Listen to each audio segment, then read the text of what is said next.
Bonsoir à tous. Au sommaire de cette édition, après la fusillade dimanche dans une église baptiste au Texas, les pasteurs se mobilisent et invitent à la prière, tandis que les évêques catholiques du pays éveillent les consciences sur la question du port d'armes. Nous reviendrons sur les deux grands dossiers de l'Assemblée plénière des évêques à Lourdes, la situation des chrétiens d'Orient et la formation des prêtres. Et puis, vous entendrez l'appel du CCF des Terres solidaires après la publication de l'enquête Paradise Papers sur l'évasion fiscale. Le président Emmanuel Macron a officiellement accepté son titre de premier et unique chanoine honoraire de la basilique Saint-Jean de Latran. Alors pour comprendre l'histoire de ce titre et sa signification, nous recevons son Excellence Bruno Joubert, ambassadeur de France près le Saint-Siège entre 2012 et 2015. On débute cette édition aux États-Unis après la fusillade dans une église baptiste du Texas dimanche. Un individu armé a fait 27 victimes et blessé plus de 20 personnes dans la petite commune de Sutherland Springs. Il y a quelques heures, le pape François a envoyé un télégramme à l'archevêque de San Antonio, le cardinal Garcia Siller. Il a fait part de sa tristesse et de sa prière pour les familles et toute la communauté locale, avant de demander au Seigneur de consoler ceux qui pleurent et leur accorder la force spirituelle qui triomphe sur la violence. Hier soir, une veillée de prière a été organisée près de l'église de Sutherland Springs. Plusieurs aumôniers de la communauté baptiste du Texas se sont rendus sur place juste après le drame pour accompagner les habitants. La SBTC, l'église baptisée baptiste du Texas, a appelé sur son site à prier pour les familles et particulièrement pour le pasteur Frank Pomeroy qui a perdu sa fille. Ils ont aussi appelé à prier pour ne pas sombrer dans le chagrin. Our hearts are broken for Pastor Pomeroy, for the people of First Baptist Church, and for the entire community of Sutherland Springs, Texas. The SBTC is a family of churches, so when one grieves, we all grieve. On behalf of the other 2,643 SBTC congregations, I'd like to offer our condolences to the friends and family members of all those who've been affected by this horrendous act of evil. We will walk with you on this long journey ahead, leaning every single moment on the grace that is ours in Christ Jesus. This is a tragedy and we grieve, but we don't grieve as those without hope. We grieve because we know that our Lord is the Lord of life. And though the darkness hates light and the darkness hates life, Jesus is already victorious. So how we live with it, we grieve here for a time. We grieve because of the things we see in this present day. But our eternal hope is in heaven, not on earth. And it's in Jesus Christ and it's not in man. Les enquêteurs s'orientent vers des motivations familiales pour expliquer le geste de l'auteur. Derrière cette fusillade, qui s'ajoute à celle de Las Vegas il y a 5 semaines, c'est la question du port d'armes qui doit être soulevée pour les évêques catholiques du pays. Leur président, le cardinal DiNardo, parle dans un communiqué, je cite, d'un problème fondamental de notre société. Une culture de vie ne peut tolérer et doit empêcher la violence insensée des armes à feu sous toutes ses formes. Et puis hier, les évêques de France en assemblée plénière à Lourdes ont célébré leur messe quotidienne à l'intention des victimes de cette fusillade.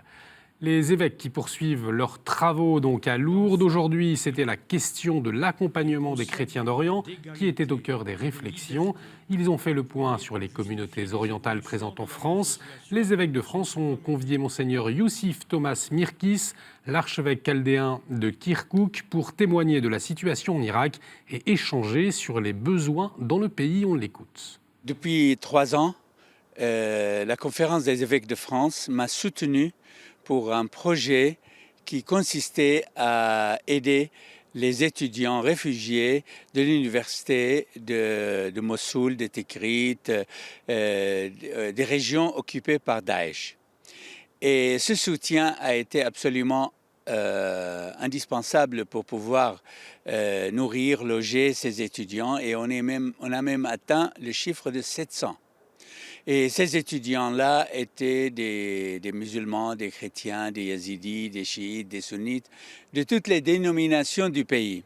Alors, je suis venu aujourd'hui pour remercier la Conférence des évêques de France pour leur dire d'abord merci. Je compte sur eux, sur les chrétiens, sur les Français de bonne volonté, de pouvoir nous aider à rester chez nous. Si on arrive à étudier, à avoir des diplômes, la génération qui monte pourra avoir des raisons d'espérer, parce que l'immigration n'est pas une solution. Autre grand dossier de cette Assemblée, la formation des futurs prêtres, à partir du document de décembre 2016 publié par Rome pour cadrer au mieux la formation des prêtres. Le secrétaire de la Congrégation pour le clergé, Monseigneur Wong, est venu de Rome pour rappeler les grandes idées de ce texte romain, appelé Ratio Fundamentalis. On l'écoute.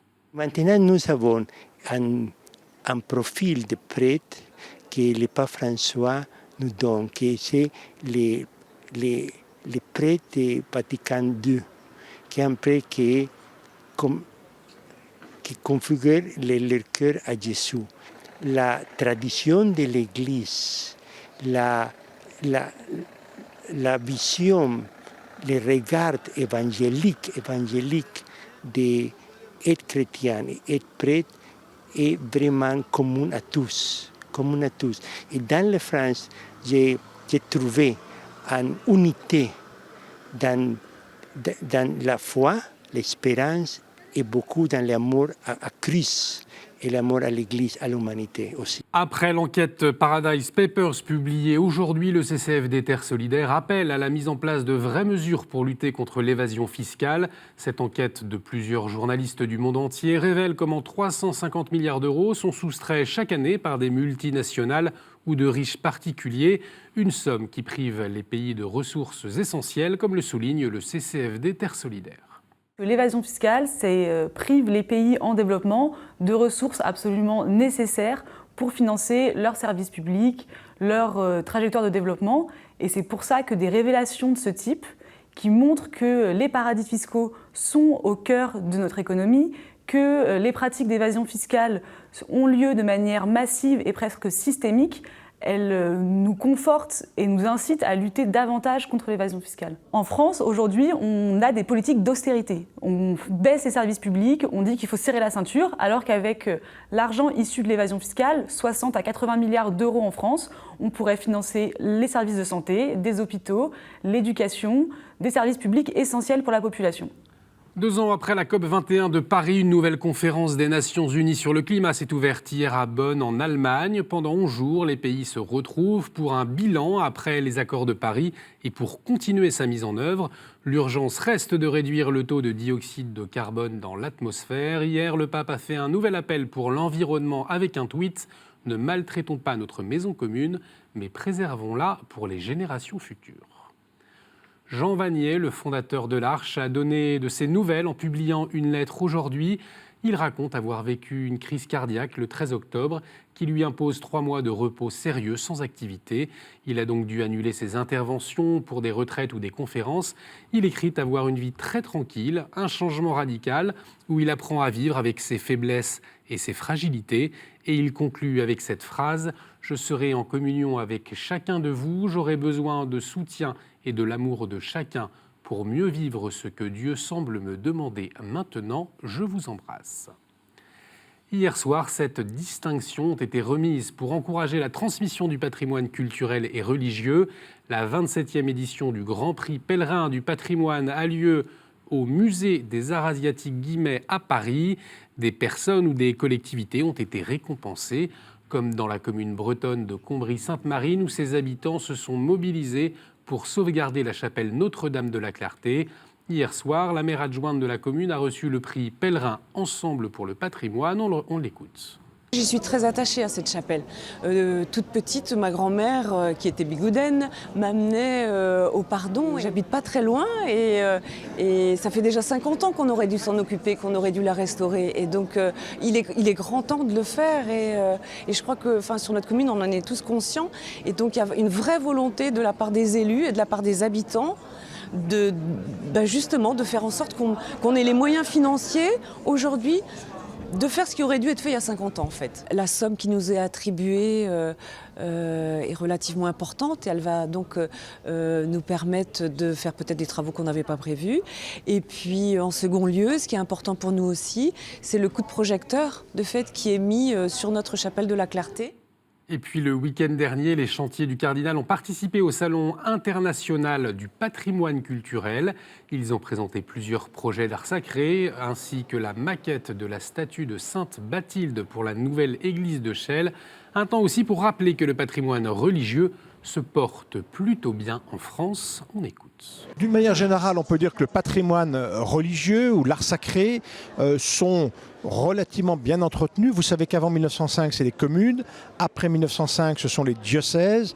D'une manière générale, ce patrimoine est en bon état, mais bien entendu, il y a beaucoup de choses à faire pour remettre quand même, je dirais, en fonction les ouvrages construits maintenant il y a plus de 100 ans. Et vous savez qu'il y a eu 75 églises construites à Paris depuis maintenant, évidemment, de nombreuses années.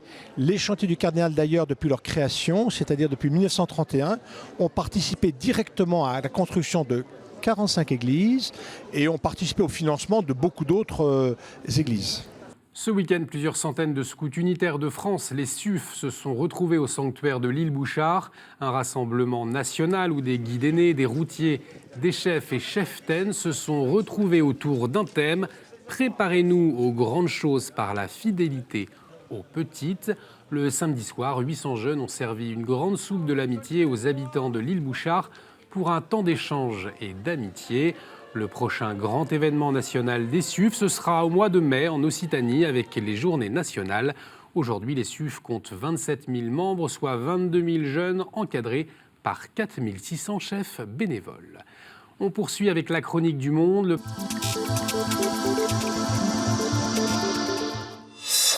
Le 25 septembre, le pape François a lancé la campagne « Partager le chemin » (Share the Journey).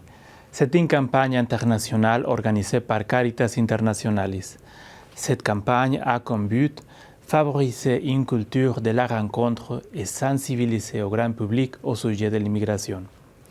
Cette campagne, a dit le pape le 27 septembre, est un appel à s'ouvrir pour faire ensemble le voyage, de telle façon que chacun soit prêt à rencontrer un migrant ou un réfugié afin de comprendre pourquoi ces personnes sont forcées de quitter leur famille et leur maison. Ici en Amérique, la conférence épiscopale a accueilli cette initiative internationale. Et au long des semaines prochaines, on va développer en Amérique des stratégies concrètes pour les encadrer dans la campagne « Partager le chemin ». Une première étape de cette initiative sera la semaine de prière et action qui a eu lieu du 7 au 13 octobre 2017. Son objectif a été d'inviter la population catholique à prier et à prendre des mesures concrètes en faveur des immigrés et réfugiés. Puis, l'année prochaine, il y aura 2 autres initiatives. La première sera la semaine de l'immigration au mois de janvier 2018. La deuxième, aussi au mois de janvier, sera la semaine pour la vie.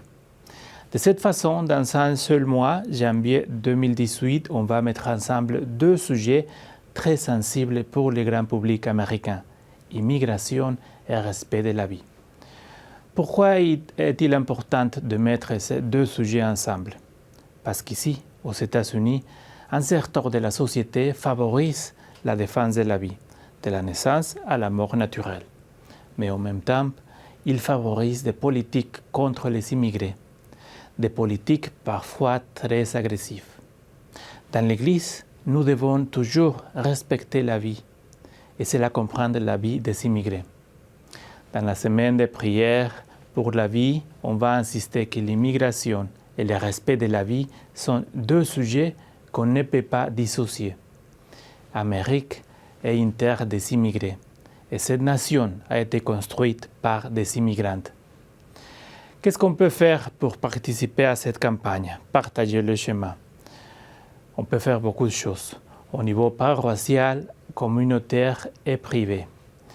Sur le site internet caritas.org, vous trouverez des ressources pour soutenir cette initiative. Je suis le Père Gonzalo Mesa et je vous souhaite une très bonne semaine. Que Dieu vous bénisse. Merci Père. On retrouve notre invité, c'est notre dossier.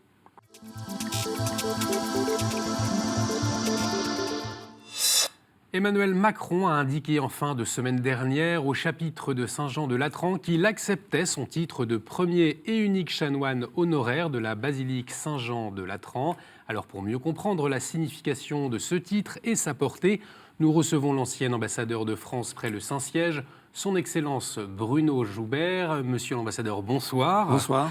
Alors, quand on apprend qu'un chef d'État a accepté son titre de chanoine de Latran, est-ce que ça augure de bonnes relations entre le Saint-Siège et l'État français ?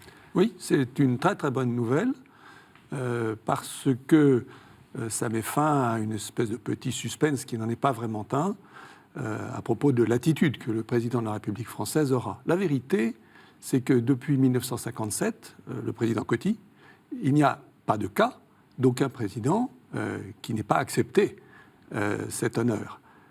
Alors, honneur fait à la France, essentiellement, et il n'y a pas de cas de président qui ne l'ait pas accepté, tout simplement parce que la relation entre la France et le Saint-Siège, qui n'est pas toujours facile, il y a un sujet sur lequel, au moins, elle a une importance tout à fait forte pour la France et qui ne bouge pas beaucoup, c'est celle des relations étrangères.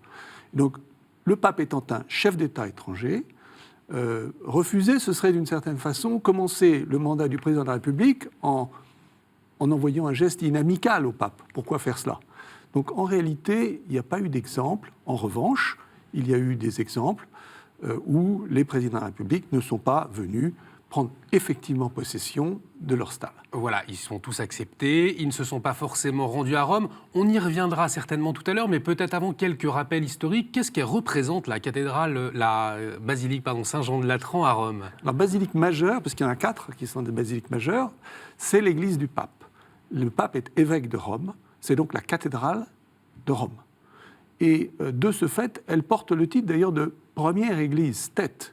Caput et mater, tête et mère des églises de toute la catholicité. Donc c'est une église qui a une importance symbolique extrêmement forte pour l'Église catholique. Et de ce fait, le titre honoraire de premier et unique chanoine honoraire, eh bien, revêt de la part de l'Église vis-à-vis de la France une signification. C'est un honneur, comme je l'ai dit tout à l'heure.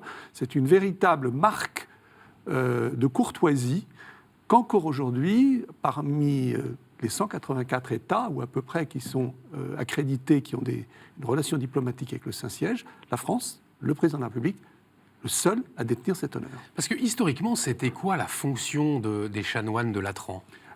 Le chapitre de toute église, quand il y a des chanoines, c'est une structure d'animation de l'église qui regroupe des prêtres qui vivent en communauté. Dans le cas du Latran, il y a une histoire derrière ça. D'abord, c'est une histoire de soutien financier, parce qu'il faut que ces chanoines vivent. Lorsque Louis XI, en 1480, je ne me souviens plus très bien de la date, décide d'accorder au Latran des bénéfices d'une abbaye française, l'abbaye de Clérac, tout le monde est très content. Après viennent les guerres de religion. Pendant les guerres de religion, on oublie les bénéfices. À ce moment-là, il se passe un épisode qui est celui où les chanoines de Latran font le lien diplomatique, une négociation finalement entre Henri IV, le futur Henri IV, Henri de Navarre, et le pape. De quoi s'agit-il ? Il s'agit de savoir si le pape accorde son pardon à Henri IV, au futur Henri IV. Le pardon est nécessaire pour qu'il redevienne catholique, et parce qu'il redevient catholique, il peut redevenir roi de France. Donc dans cette négociation, au fond, le chapitre des chanoines du Latran rend un grand service à Henri IV, et il rend surtout un grand service à la paix en France. Parce que la paix religieuse, l'édit de Nantes, qui vient juste après, c'est parce que Henri IV est remonté sur le trône. En reconnaissance de ce rôle qui a été joué, Henri IV veille à ce que les bénéfices de l'abbaye de Clérac reviennent à nouveau vers le chapitre. Et c'est parce qu'il touche ce bénéfice et que, au fond, le roi fait un geste en leur faveur, que par remerciement du remerciement, le chapitre décide de désigner le roi comme premier et unique chanoine d'honneur, et qu'en même temps, ils y ajoutent 2 paquets cadeaux, d'une certaine façon. ils y ajoutent d'une part le fait que tous les 13 décembre, Sainte-Lucie, jour anniversaire de la naissance du roi, une messe, et encore aujourd'hui, est célébrée à Saint-Jean-de-Latran en l'honneur de la France. Et ensuite, ils font ériger une statue qui est dans l'atrium de la basilique, qu'on voit bien, une statue d'Henri IV. C'est donc la cathédrale du pape. On y est accueilli par Henri IV. Pour revenir au président Emmanuel Macron, est-ce qu'avec ce titre, il a des obligations particulières ou il est simplement honorifique ? Non, c'est un titre totalement honorifique. Et d'ailleurs, si tous les prédécesseurs d'Emmanuel Macron depuis 1957 ont accepté cet honneur fait à la France, et dans des termes qui sont variables, on pourrait revenir sur la manière dont M. Mitterrand a accepté, tous n'ont pas accepté de prendre effectivement, symboliquement, possession de la Stalle. C'est-à-dire se rendre physiquement à Rome. Alors, ne se sont pas rendus, c'est se rendre physiquement à Rome au Latran. Au Latran. Parce qu'ils tous sont venus en visite officielle, rencontrer le pape, comme tout chef d'État, mais prise de possession au Latran, tous ne l'ont pas fait. Ceux qui ne l'ont pas fait, le président Pompidou, le président Mitterrand et le président Hollande. Est-ce qu'on peut imaginer qu'il y a un message politique derrière cette volonté de ne pas se déplacer au Latran ? Oui, ce n'est pas un message politique, c'est plutôt, je dirais, un signal. La France est une république laïque. Ça n'est pas toujours facile pour un chef d'État, d'aller jusqu'au bout de la logique qui consiste à prendre la Stalle, symboliquement. Le président Sarkozy l'a fait, on se souvient des difficultés que ça a suscité, parce qu'on a du mal à comprendre dans l'opinion aujourd'hui en France qu'il ne s'agit pas d'un acte religieux. Il ne s'agit absolument pas, en acceptant cet honorariat, de dire je me soumets à l'Église catholique. Ce n'est pas du tout ça dont il s'agit. Il s'agit simplement de dire un honneur est fait à la France par une puissance reconnue internationalement qui est le Saint-Siège. Nous acceptons cet honneur, nous la France.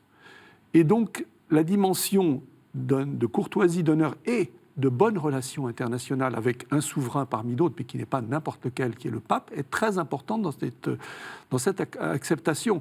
Donc au fond, aller jusqu'au bout de la logique, prendre la Stalle, c'est difficile à expliquer.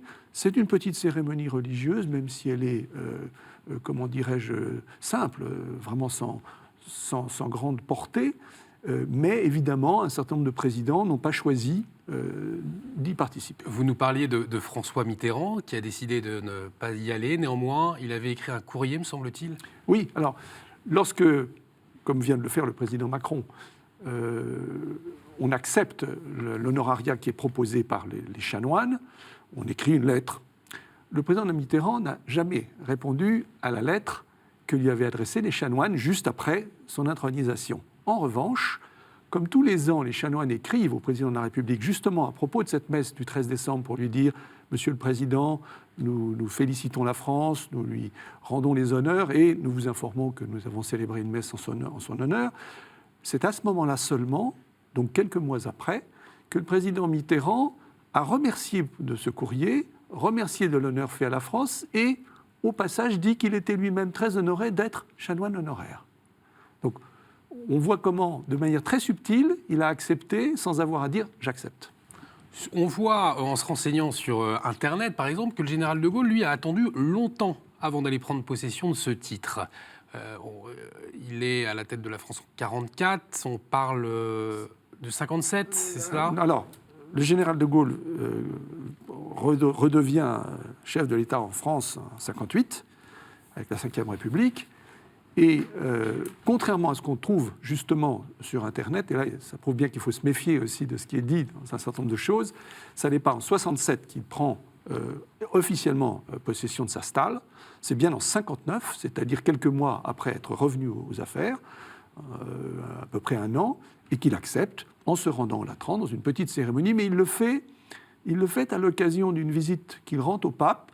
La première, le pape est Jean XXIII, il le connaît puisqu'il a été nonce à Paris. Et donc, les choses se font de manière très discrète et sans volonté d'offenser quiconque. Excellence, malheureusement, il ne nous reste que quelques secondes. Peut-être, que signifie ce titre ? C'est, au fond, la relation entre le Saint-Siège et l'État français. C'est un peu cela, finalement, qu'il faut retenir. C'est ça qu'il faut retenir. L'honneur, c'est aussi la manière de dire... pour nous, Français, nous acceptons quelque chose qui est le gage, c'est votre première question, d'une bonne relation. Pourquoi une bonne relation avec le Saint-Siège ?